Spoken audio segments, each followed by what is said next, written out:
We're going to interrupt the battle of the bloggers, but we're not going to let them go away because, as you say, they're getting on so well. And we want to talk about a certain little speech made by the Tory MEP, Euro MP Daniel Hannan in Strasbourg earlier this week.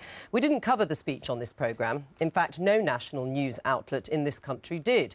But it's an internet phenomenon and a hit in America. Take a look at this little clip from YouTube. You cannot spend your way out of recession or borrow your way out of debt.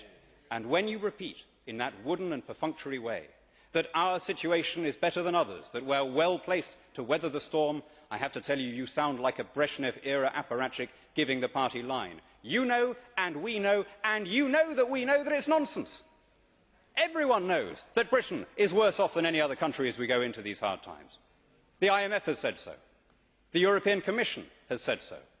The markets have said so, which is why our currency has devalued by 30%, and soon the voters too will get their chance to say so.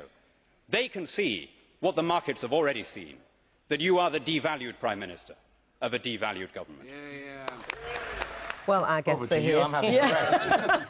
Go and lie down in a darkened room. I mean, first of all, it was a devastating intervention by Daniel Hannan. In fact, it was a 3.5-minute speech and attack on Gordon Brown. But it wasn't covered because nobody knows who he is. Does anybody care what he says? I think my readers certainly loved it. I mean, we put up the YouTube on the blog, got picked up by Drudge, and then it went, you know, all over the States. And it went on broadcast TV over there, which is interesting that it wasn't picked up by the BBC. Well, it wasn't just the BBC, actually. It just wasn't covered at all, which, you know, bearing in mind, some people might say, did he do a better job than David Cameron and George Osborne in terms? Do you think? Well, and then what does that say if you're an anti-politician? I think Cameron and Osborne are playing safe, whereas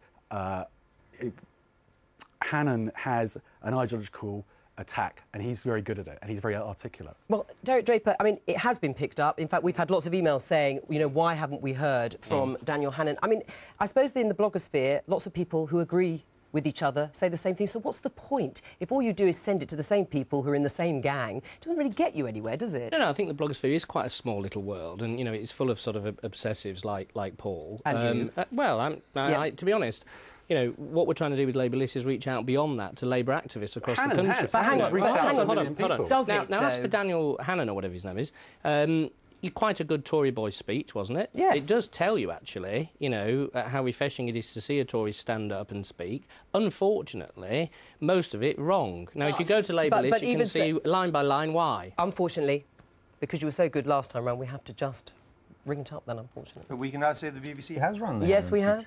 We've run it and then had a debate. Well Here done. on the Daily Politics.